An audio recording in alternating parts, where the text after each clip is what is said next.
Okay, right. Srinivas Chowdary గారు, AP fibre net chairman GV Reddy గారు మీడియాతో మాట్లాడుతూ ఇక ప్రక్షాళన పూర్తి స్థాయిలో చేస్తున్నాము అని చెప్పేసి చాలా డీటెయిల్స్ ఆయన మాట్లాడటం జరిగింది. ఒకటి ప్రధానమైంది, ప్రైవేట్ కేబుల్ ఆపరేటర్స్కి గత వైసీపీ ప్రభుత్వ హయాంలో 100 కోట్ల రూపాయల పెనాల్టీలు విధించారు, వాటిని రద్దు చేస్తున్నాం అనేది. చాలామంది ఆపరేటర్స్కి అది ఒక భారీ ఊరటగానే భావించాలి. రెండో పాయింట్, పూర్తి అప్పుల్లో కూరుకుపోయింది, 900 కోట్ల రూపాయలు నష్టాలు, 1260 కోట్ల అప్పులతో ఉంది అని చెప్పేసి. మొత్తానికి ఏపీఎస్ఎఫ్ఎల్ని రివైవ్ చేయాలంటే మినిమంగా 2500 కోట్ల రూపాయలు కావాల్సిందే అని చెప్పేసి ఆయన అంటున్నారు. దానికి సంబంధించినటువంటి ఇన్వెస్ట్మెంట్స్ కోసం ప్రయత్నాలు జరుగుతున్నాయి అని చెప్పేసి. దాంతోపాటుగా గత ప్రభుత్వ హయాంలోనే ఒక్కొక్క కేబుల్ ఆపరేటర్ల ద్వారా ఒక్కొక్క బాక్స్కి, ఏపీఎస్ఎఫ్ఎల్ బాక్స్కి 59 రూపాయలు వసూలు చేయించారంట. యాక్చువల్గా అంతకుముందు అది లేదు. సో దాన్ని కూడా మేము రద్దు చేస్తామంటున్నారు. ఇకపోతే ఎంప్లాయీస్ ఇవన్నీ కూడా చాలా మాట్లాడటం జరిగింది. అసలు పాసిబిలిటీ ఉందా? ఇది నాకు గుర్తున్నంత వరకు ఈ మధ్యకాలంలో ఏపీఎస్ఎఫ్ఎల్ అనేది మీరు కొన్ని బోర్డులని, చైర్మన్ని ప్రకటించినప్పుడు నామినేషన్ పోస్టుల్లో ఏ కేటగిరీ, బి కేటగిరీ అన్నప్పుడు ఇది బి కేటగిరీ కింద నేను చూశాను. అంటే దీని యొక్క ప్రాధాన్యతని ఆ స్థాయిలో ఉందని అర్థమవుతుంది. మరి అటువంటి ఏపీఎస్ఎఫ్ఎల్ ప్రతిష్టాత్మకంగా ప్రారంభించబడింది లాస్ట్ కూటమి ప్రభుత్వం హయాంలో. మరి ఇప్పుడున్న ఆర్థిక పరిస్థితుల పరంగా 2500 కోట్లు సమకూర్చి రివైవ్ చేయటం సాధ్యపడే విషయమేనా? తప్పకుండా. మొదట తెలుగుదేశం పార్టీ హయాంలో, గత ప్రభుత్వంలో, మేమున్నప్పటి కాలంలో 149 రూపాయలకే పేదవాడికి వినోదపు కళ అందించాలని టీవీ, నెట్, ఫోన్ 3 కలిపి ఇవ్వాలని ఒక గొప్ప ధ్యేయంతో చేసాం. ఏపీ ఫైబర్ గ్రిడ్ అనేది ఆంధ్రప్రదేశ్ యొక్క ఆస్తిగా దాన్ని బాగా డెవలప్ చేసి ప్రజల్లోకి ప్రజారంజకమైన కార్యక్రమాలే కాకుండా ప్రభుత్వ విధానాలపైన, అనేక అంశాలపైన కూడా వెళ్ళాలనుకున్నాం. కానీ ఈరోజు దురదృష్టవశాత్తు, లేదంటే గత ప్రభుత్వం పాపాలు, ఏబీ ఫైబర్ గ్రిడ్ అనే సంస్థని ఏబీ ఫేక్ సంస్థగా మార్చేశారు. సుమారు దానికి వస్తున్న నిధుల్ని 600-700 మంది ఎంప్లాయీస్ని పెట్టేసి without notice, without interview, without qualifications వాళ్ళు ఇష్టం వచ్చినట్టు సోషల్ మీడియాని ఆపరేట్ చేసి దాదాపు 1250 కోట్ల అప్పులు, 950 కోట్లు దాని నిధులు తినేసారు. మీరు అన్నట్టు కక్ష సాధించారు కేబుల్ ఆపరేటర్ల మీద. ఎంత దుర్మార్గం! ఏది నచ్చలేదు అనేక అంశాలు కాజుగా చూపించి 100 కోట్ల పెనాల్టీలు తీసేశారు. ఫ్రీగా ఇచ్చే కనెక్షన్ బాక్స్కి 55 రూపాయలు కలెక్ట్ చేశారు. సో ఒక రకంగా చెప్పాలంటే 349 రూపాయలు ఫర్ కనెక్షన్ని రేటు పెంచేదే కాకుండా టెక్నికల్గా ఏ సామాన్లు వాడకుండా దుర్మార్గంగా ఏపీ ఫైబర్ గ్రిడ్ని ఒక రకంగా చెప్పాలంటే స్క్రాప్ చేసేసారు. ఇవన్నీ బయటకు తీసుకొచ్చాం. 600 మంది ఎంప్లాయీస్ నిలిపేశారు, గతంలో 200 మంది నిలిపేశారు. ఇప్పుడు యాజ్ పర్ రూల్స్ ప్రకారం క్వాలిఫైడ్ ఉన్న వ్యక్తి నోటిఫికేషన్ ఇస్తారు, ఇంటర్వ్యూ జరుగుతుంది, మళ్ళీ పోస్ట్ ఫిల్అప్ చేస్తారు. ఇప్పుడు మీరు అంటే 250 కోట్ల రూపాయలు మళ్ళీ ఇన్వెస్ట్మెంట్స్ కావడం కోసం అనేక అంశాలు ప్రస్తావిస్తున్నాం. దీనిపైన లోకేష్ గారితో చర్చించి తొందరలో పరిపూర్ణమైన సంస్థ తీసుకొస్తాం. అయితే ఏపీ ఫైబర్ గ్రిడ్లో జరిగిన అన్యాయ పైన విచారణ చేసి దోషులకు మాత్రం ఖచ్చితంగా శిక్ష పడాల్సిందని చెప్పి కోరుకుంటున్నాం. జీవీరెడ్డి గారు ఈ విషయం పైన మాట్లాడేటప్పుడు మీరు అన్నారు ఒక మాట, ఈ సంస్థని బీ కేటగిరీని పెట్టారని. కాదు సార్, మీరు ఆన్లైన్లో చూడొచ్చు. అది బై మిస్టేక్ ఆ రోజు ఇచ్చిన జీవోలో మార్పులు వచ్చాయి. ఈరోజు మార్చి జీవో ఆన్లైన్లో ఉంది. కాకపోతే అందరూ ఇబ్బంది పడతారని బయట చెప్పట్లేదు. నేను నిన్న అమరావతి నుంచి కూడా వచ్చాను. ఇంకా 4-5 కార్పొరేషన్లు కూడా ఏ కేటగిరీలోనే పెట్టారు. అయితే అది షో చేయాలా, షో చేయకూడదు పార్టీ నిర్ణయం. కాబట్టి ఖచ్చితంగా ఏబీ ఫైబర్ గ్రిడ్కి తగినంత వాల్యూ ఇచ్చి ప్రజలకి తక్కువ ఖర్చుతో వినోదాన్ని ఇవ్వడం కోసం ఒక అంశంగా, వస్తువుగా వాడుతున్నారు. కాబట్టి దాంట్లో ఎటువంటి రాజీ లేదు. నెట్, ఫోను, టీవీ అనేది ప్రతి ఒక్కరికి నీడ్. కాబట్టి ఆ విషయం పైన ఆ రేట్లు తగ్గించి మళ్ళీ ఆ స్లాబులు మార్చి మళ్ళీ పూర్వభైభవం తీసుకురావాలని ఏపీ ఫైబర్ గ్రిడ్ని మళ్ళా మొదలు పెట్టాం. ప్రక్షాళన తొందరలో అవి కంప్లీట్ చేస్తాం. 100% కేబుల్ ఆపరేటర్కి వారంటీ ఇచ్చారు. ఎందుకంటే ఎంత దుర్మార్గంగా ఇచ్చారంటే పాపం వాళ్ళు ఏదో కష్టపడి కేబుల్ ఇంటింటికి తిరిగి కనెక్ట్ చేసి 10 రూపాయలు సంపాదించుకుంటే 100 కోట్ల రూపాయలు వేశారంటే ఒక రకంగా చెప్పాలి. వాళ్ళు మాట్లాడిన వాళ్ళందరినీ కూడా హింసించే విధంగా ఆర్థికంగా దెబ్బతీసే విధంగా చేసిన గత ప్రభుత్వాన్ని ఖచ్చితంగా తప్పు నిర్ణయం అని చెప్పి ఓటించడం జరిగింది. అలాగే దుర్మార్గంగా ఎంప్లాయీస్ ని పికప్ చేసుకుని వేరే పార్టీ కార్యకర్తలుగా పనిచేస్తా ఉన్న వాళ్ళు కూడా తీసేశారు. కాబట్టి ఇవన్నీ కూడా మళ్ళీ పూర్వభయం రావాలంటే ఖచ్చితంగా ప్రక్షాళన అవసరం. కాబట్టి రేపు మాట్లాడి కేబినెట్ కూడా విషయం చెప్పి తొందరలో మంచి నిర్ణయం ప్రకటించి తక్కువ ఖర్చుకే సెటప్ బాక్సులన్నీ కూడా ఏర్పాటు చేసి ఎంఎస్ఎంఎస్ అలాగే కొంత రుణాలు కూడా తీసుకోవాలని ప్లాన్ చేస్తున్నారు. దాంతోపాటు ఎంఎస్ఓలకు కూడా మంచి ఊరటనే వాళ్ళని కూడా ప్లాన్ చేస్తున్నారు. సో టోటల్ గా ఆంధ్రప్రదేశ్ అంతా కూడా AP fibre grid brand ambassador గా మారాలి. మంచి పొజిషన్ లో కేబుల్ ఆపరేటర్లు ఉండాలి, ఆర్థిక లావాదేవీలు కూడా ఉండాలి. కాబట్టి ఆహ్లాదకరమైన వాతావరణంలో ఈ కేబుల్ ని ఆపరేట్ చేయడం కోసం పరిశీలన చేస్తున్నారు. టెక్నికల్ గా కొంత సామాన్లు కూడా కొంటున్నారు. మంచి భవిష్యత్తు ఏపీలో ఇవ్వాలని వాళ్ళ నిర్ణయంలో భాగంగా చేసిన ప్రక్షాళన అనేది ఖచ్చితంగా మీరు అన్నట్టు అనేక అంశాలపైన శాస్త్రీయంగా పరిశీలించి మంచి నిర్ణయం తీసుకొని ప్రజలకి మంచి ఫలాలు ఇచ్చే విధంగా ప్రభుత్వం ముందుకెళ్తారు. జీవిరెడ్డి గారు ఆ విషయంలో గట్టిగా నిర్ణయం తీసుకుంటారని మేము ఆశించాం. సార్, కోటేశ్వర గారు, ఒక పక్కనేమో సంస్థ పూర్తి స్థాయి నష్టాల్లో ఉంది, అసలు డెట్ రిటర్న్ అని చెప్పేసి మొదటిసారి మాట్లాడారు, నిన్న కూడా లెక్కలతో సహా చెప్పి. But at the same time 100 crores ఈ రాజకీయ దురుద్దేశంతో వేసినటువంటి కొంతమంది ప్రైవేట్ ఆపరేటర్స్ని టార్గెట్ చేసి వేసిన ఫైన్స్ని మేము రద్దు చేస్తున్నాం అంటాం కొంత వెల్కమ్ చేసేటట్టుగా ఉంది, అంటే being in the debt return position. రెండోది, యాక్చువల్గా నేను పర్సనల్గా వాడుతున్నాను సార్. ఇది ఫస్ట్ స్టార్ట్ అయినప్పుడు విజయవాడ రూరల్లో స్టార్ట్ చేశారు. డౌట్ఫుల్గా నేను తీసుకున్నాను. 150 rupees అన్నారు, బాక్స్ ఫ్రీ అన్నారు, అట్లాగే స్టార్ట్ అయింది. తర్వాత మహా అయితే 180 అయింది గవర్నమెంట్ రెజ్యూమ్ చేంజ్ అయ్యేసరికి. అప్పుడు ఇంకా మొత్తం అన్ని ఛానల్స్ కూడా వచ్చాయి. మనం ఏవైతే ఎంజాయ్ చేస్తుంటామో national channels, national news channels, international news channels, ఆర్టీతో సహా వచ్చేది, రష్యన్ టైమ్స్తో సహా, Russia today or something, I don't remember. ఇటువంటి TNT ఎవ్రీథింగ్ వచ్చేవి. అటువంటిది టారిఫ్ ఏమో ఇప్పుడు నేను పే చేస్తుంది 480 rupees sir. Service completely disastrous. అస్సలు బాక్స్ పని చేయకపోతే బాక్స్ రీప్లేస్మెంట్ ఉండదు, రిపేర్లు ఉండవు, బ్యాండ్ విడ్త్ని అప్గ్రేడ్ చేయటాలు ఉండవు, కొన్ని రోజుల పాటు కేబుల్ కట్ అయితే పట్టించుకొని ఉండవు. కానీ అట్ ది సేమ్ టైం దాని మీద ఏమన్నా అసలు పట్టించుకోలేదంటే లేదు. 40 కోట్లు పర్ మంత్ శాలరీస్కి ఖర్చులకి వెళ్ళేదాన్ని 400 కోట్లకు పెంచారు. 100 మంది ఉండేటువంటి ఎంప్లాయీస్ని 1100 మందికి చేర్చారు. ఆయన జీవిరెడ్డి గారు క్లియర్గా నంబర్స్తో చెప్పారు.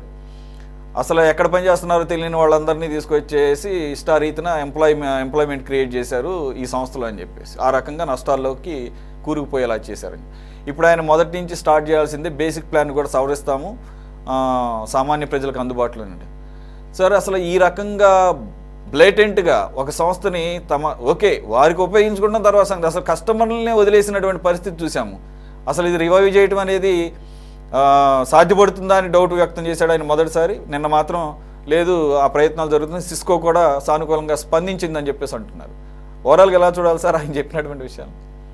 ఇప్పుడు ఏపీ ఫైబర్ గ్రిడ్ లో గతంలో జరిగినటువంటి అక్రమాలు కావచ్చు, లేదా ప్రక్షాళన చేయడానికి కానీ, లేదా దాన్ని సరిదిద్ది వినియోగదారులకి మంచి సేవలు అందించడానికి తీసుకునేటువంటి చర్యలన్నింటినీ కూడా మనం ఎవరు తప్పుపట్టాల్సినటువంటి అవసరం లేదు.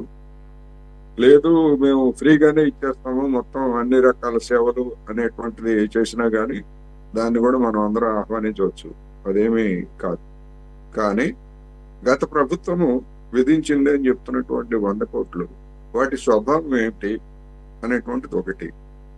వాటి స్వభావం అనేటువంటిది నాకైతే తెలియదు. కానీ ఒకవేళ వాటి స్వభావం అక్రమం కనుక అయ్యేట్లయితే ఎవరైతే ఆ పెనాల్టీ పొందినటువంటి కేబుల్ ఆపరేటర్లు అది అక్రమం, దాన్ని చెల్లించడానికి వీల్లేదని చెప్పేసి లీగల్ పద్ధతుల్లో దాని మీద పోరాడొచ్చు, దాన్ని నుంచి రిలీఫ్ పొందొచ్చు. కానీ మరి అటువంటిది ఏమీ జరిగినట్టు కనపట్లేదు. ఇప్పుడు ఫైన్ మార్నింగ్ 100 కోట్ల రూపాయలు మేము రద్దు చేశాము అని చెప్పేసి చెప్పడానికి ప్రభుత్వానికి లేదా ఆ సంస్థకు ఉన్నటువంటి రైట్ ఏమిటి? ఎందుకు వేశారు? అంటే జగన్మోహన్ రెడ్డి గారు వేశారు కనుక దాన్ని రద్దు చేస్తున్నారా, లేకపోతే అది అక్రమం అని ఏమన్నా భావించారా? అక్రమాన్ని భావిస్తే డీటెయిల్స్ పెట్టండి. ఒకవేళ అక్రమం అని భావిస్తే వాళ్లే బాధితులుగా ఉన్నటువంటి వాళ్ళే ఈ పార్టీకి కోర్టుకు వెళ్ళి ఉండేవాళ్ళు కదా, రిలీఫ్ పొంది ఉండేవాళ్ళు కదా. ఎందుకు నిర్ణయం చేసుకున్నారు అనేటువంటిది. ఒకవేళ నిజంగా వాళ్ళు తప్పు చేసి ఉంటే, నిబంధనలు ఉల్లంఘించి ఉంటే, పెనాల్టీ వేసి ఉంటే అది వేయడం తప్పు కాదు. జగన్మోహన్ రెడ్డి గారైనా చంద్రబాబు నాయుడు గారైనా ఎవరైనా అక్రమాలకు పాల్పడినటువంటి కేబుల్ ఆపరేటర్స్ మీద పెనాల్టీ వేయడం తప్పే ఉంది. వాళ్ళు ఏమన్నా ఫ్రీ సర్వీస్ చేస్తున్నారా? కాదు కదా.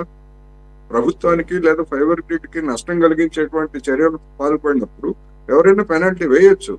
అందువల్ల ఆ పెనాల్టీని ఎందుకు రద్దు చేశారు? ఒకవేళ అది అక్రమం అయితే వాళ్ళు ఎందుకు దాన్ని సవాల్ చేయలేదు అనేది నా ప్రశ్న.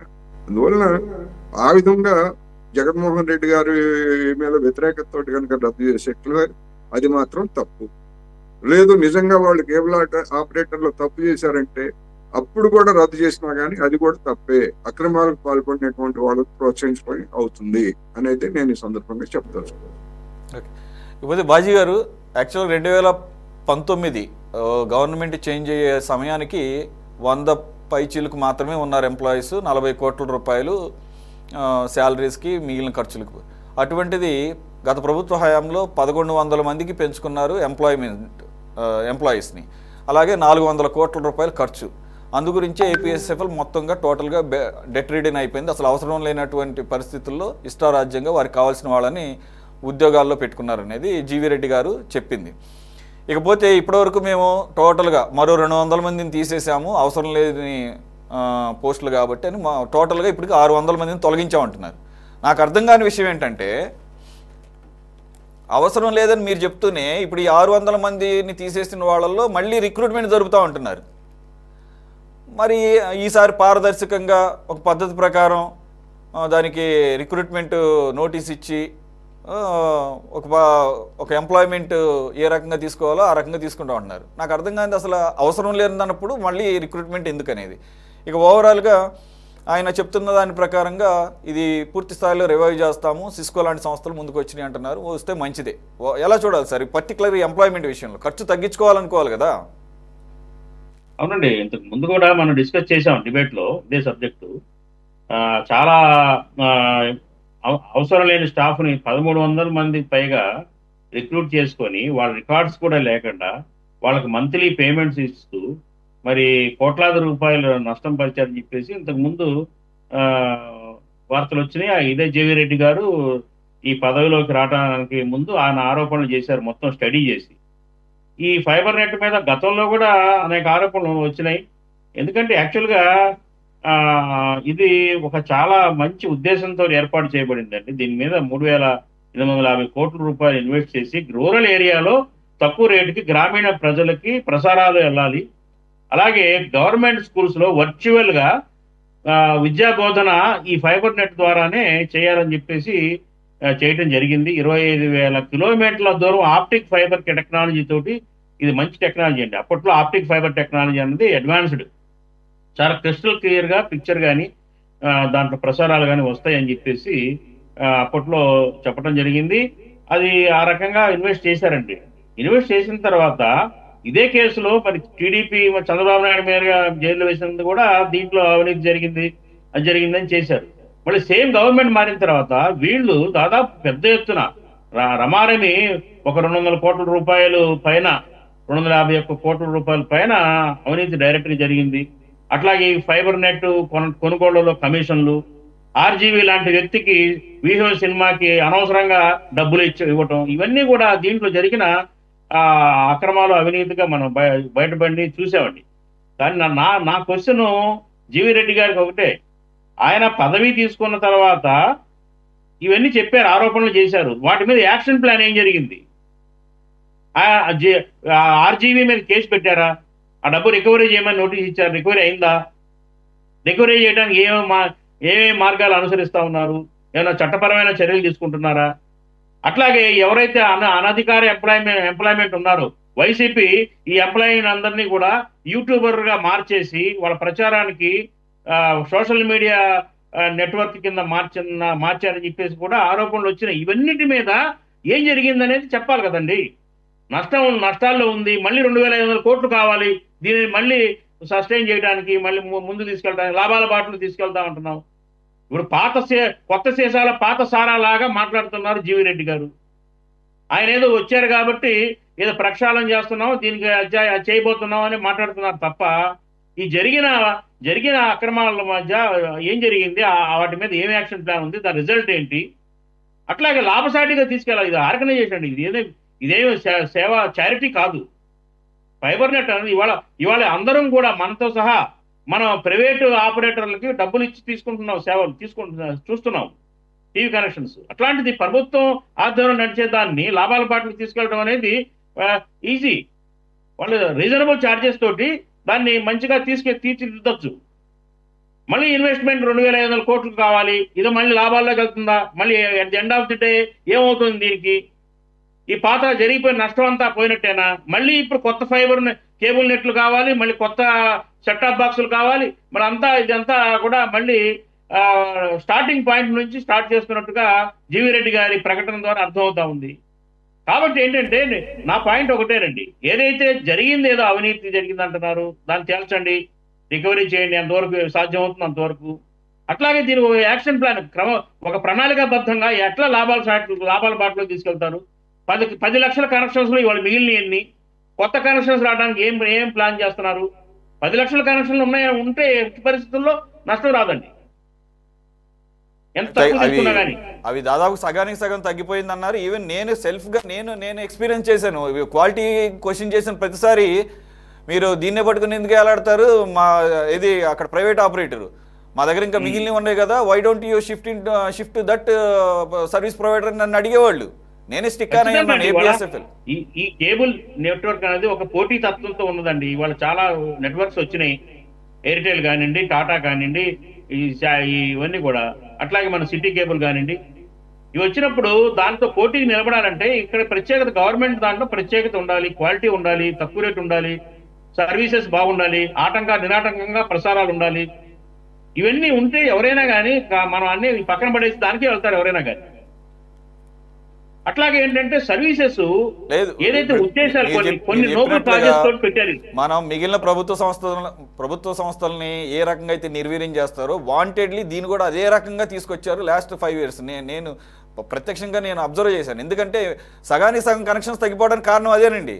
మేము సర్వీస్ ప్రొవైడ్ చెయ్యం, వచ్చినప్పుడే వస్తుంది కనెక్షను, మీకు ఇష్టమైతే కంటిన్యూ అవ్వండి, లేదంటే మా దగ్గర వేరే ఆపరేటర్ ఉన్నాడు దాన్ని షిఫ్ట్ అవ్వండి. ఇది వాళ్ళ దగ్గర నుంచి వచ్చిన సమాధానం. దీని ఉద్దేశాలను పక్కన పడేసి దీని ద్వారా డబ్బు ఎలా కమిషన్ల ద్వారా సంపాదించాలి, జేబుల్లోకి ఎలా తీసుకెళ్లాలనే పథకాన్ని వేశారు గత 5 ఏళ్లలోనండి. అదే జరిగింది. దీన్ని అడ్డం పెట్టుకొని జీతాల రూపంగా తర్వాత దాని యొక్క ఇన్పుట్స్ కొనుగోలులో కమిషన్ రూపంగా కొనకుండా కొన్నట్టుగా చూపించడం కానివ్వండి, ఇవన్నీ కూడా మీ లోతుకెళ్ళి చాలా జరిగిందండి. చాలా ఏదైతే దాని మీద ఖర్చు పెట్టారో 5 ఏళ్లలో దానిలో సగం మాత్రమే వినియోగించబడింది, మిగతా సగం అంతా జేబుల్లోకి వెళ్ళిపోయింది.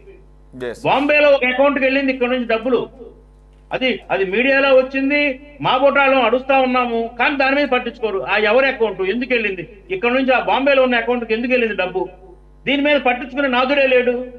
అదేనండి ఇక్కడ అదే చూడాల్సింది. ఇప్పుడు ఎంప్లాయీస్ చూస్తేనేమో 13 times పెరిగారు, 100 నుంచి 1300, ఎక్స్పెండిచర్ ఏమో 40 కోట్ల నుంచి 400 కోట్లు అయింది, సబ్స్క్రైబర్స్ మాత్రం సగానికి సగం తగ్గిపోయారు. So that shows everything and how committed they are. Right, thanks for joining Baji garu, Koteswara గారు, శ్రీనివాస్ చౌదరి గారు, అలాగే అమీన్గడ్డ వేణుగోపాల్ గారు. ఇది వాళ్ళ టాప్ డిబేట్. మరో అంశంతో మళ్ళీ కలుద్దాం. Stay tune to city 24/7.